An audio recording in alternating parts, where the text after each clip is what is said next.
உலகம் முழுக்க தேடிக்கொண்டிருக்கும் ஒரு விடயம் உங்கள் உள்ளே அது இருந்தால் இந்த உலகத்திலே நாம் வாழும் வாழ்க்கையை உண்மையில் என்னவென்று நீங்கள் யோசித்ததுண்டா? நாம் பார்க்கும் இந்த பிரபஞ்சம், நாம் உணரும் இந்த உடல், இதற்குள் ஒரு பெரிய ரகசியம் மறைந்திருக்கின்றது. உங்களுக்குள் ஒரு மந்திர வாசல் இருக்கின்றது என்று சொன்னால் நம்புவீர்களா? சிவாக்கிய சித்தர் சொல்லுகின்ற மனித உடலே ஒரு பிரபஞ்சம், அதில் 1000 வாசல்கள் இருக்கின்றன. ஆனால் அந்த மந்திர வாசல் எது? அதைத்தான் இந்த பாடல் சொல்கின்றது.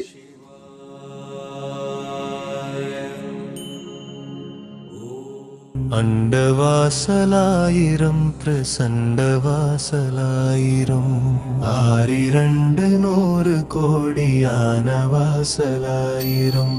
அண்டவாசலாயிரம் பிரசண்டவாசலாயிரம் 6200 கோடியான வாசலாயிரம்.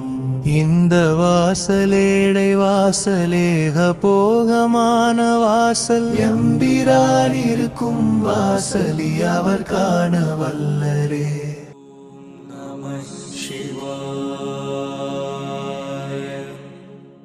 ஓம் நமச்சிவாய.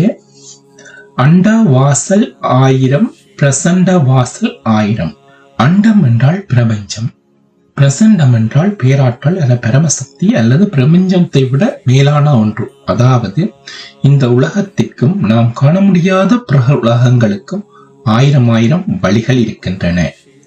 இந்த வழிகள் அனைத்தும் சித்தர்கள் வாசல்கள் என்று அழைக்கின்றார்கள். நாம் வாழும் இந்த பிரபஞ்சம் ஒரு பெரிய ரகசியம். இந்த பிரபஞ்சத்தின் ஒரு சிறிய துகள்தான் நாம் என்று நான் நினைக்கின்றேன். எமக்கும் இந்த பிரபஞ்சத்திற்கும் இடையிலான ஒரு பெரிய தொடர்பு இருக்கின்றது. எமக்கும் இந்த பிரபஞ்சத்துக்கும் ஒரு தொடர்பு என்று எண்ணும் பொழுது எல்லோருக்கும் இடையே ஒரு தொடர்பு ஒரு தொடர்பு இருக்கின்றது. அதனால்தான் சில நேரங்களில் நாம் நினைப்பதை இன்னொருவர் அதே நானும் இதைத்தான் நினைத்தேன் என்று சொல்லுகின்றார். அந்த எங்கள் நினைவுகள், எங்கள் வைப்ரேஷன் மற்றவர்களுக்கு கடத்தப்படக்கூடியது. ஏனென்றால் நாங்கள் எல்லோரும் இந்த பிரபஞ்சத்திலிருந்துதான் வந்திருக்கின்றோம். அடுத்த வரி 6 100 கோடி ஆன வாசல் 1000. 6 என்றால் 6 + 2 அல்ல.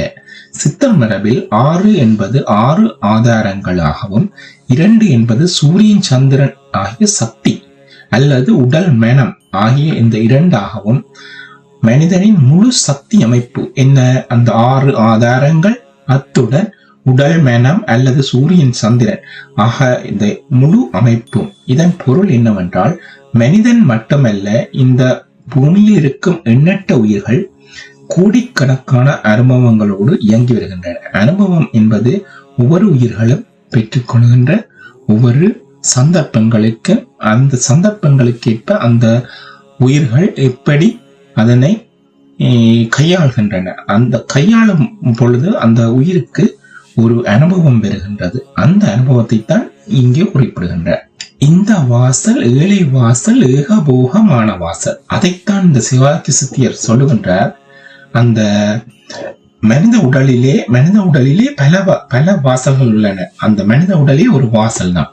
அந்த மனித உடலிலே இருக்கின்ற வாசல்கள் நமக்கு உனக்கண்ணுக்கு தெரிகின்ற வாசல்களை விட இன்னும் ஒரு வாசல் இருக்கின்றது. அது வெளியில் பெரியதாக தெரியாது ஒருத்தருக்குமே, ஆனால் அது மிக முக்கியமானது. சித்தர்கள் சொல்கின்றார்கள், இறைவன் மனித உடலில் 10வது வாசலில் உலாகுகின்றார். 9 வாசல் ஏற்கனவே எமது உடலில் உள்ளது. மனித உடலில் 9 வாசல். அந்த 9 வாசலை விட இன்னும் ஒரு வாசல் இருக்கின்றது. அந்த வாசல் தான் 10வது வாசல். அது ஒவ்வொருவரின் உள்ளேயும் மறைந்திருக்கும் மந்திர வாசல். இந்த வாசல் எளிமையானது, ஆனால் மிக மறைவானது. அதைத்தான் சிவாக்கிய சித்தர் சொல்லுகின்றார். இந்த வாசல் ஏழை வாசல், ஏகபோகமான வாசல். எல்லா வழிகளும் முடிவில் இந்த ஒரே வாசலுக்கு கொண்டு செல்லப்படுகின்றது.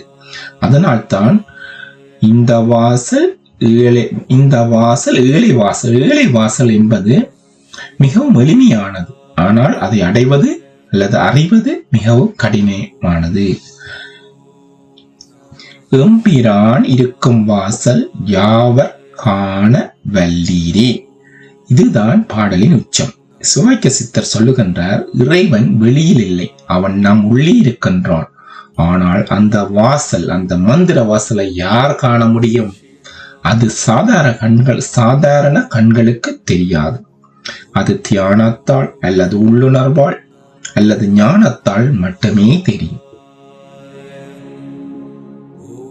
சிவாக்கிய சித்தர் கூறுவது, இந்த 10வது வாசல் ஒரு பூட்டு போன்றது. அதை சாதாரண சாவியால் திறக்கவே முடியாது. அதற்கான சாவி தியானம், சுய அறிவு, உள்ளுணர்வு. உடலை அமைதியாக வைத்து மனதை கட்டுப்படுத்தி உள்ளே கவனம் செலுத்தும் போது அந்த வாசல் மெதுவாக திறக்க தொடங்குகின்றது என சிவாக்கிய சித்தர் கூறுகின்றார். ஓம் நமச்சிவாய.